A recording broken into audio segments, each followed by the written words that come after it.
பக்கத்திலே சோடி என்று வந்தவளே நூல் புடவையில் ஒளிஞ்சுக்கிட்டு நினைச்ச தாளம் போடணுமே.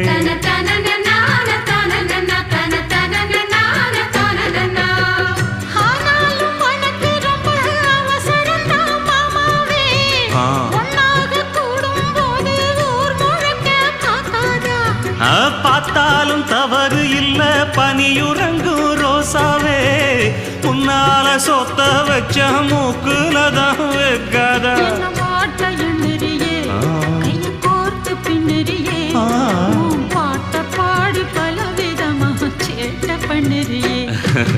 செங்குருவி செங்குருவி காலமட செங்குருவி சேல கட்டி மாமனுக்கு மாலையிட்ட செங்குருவி.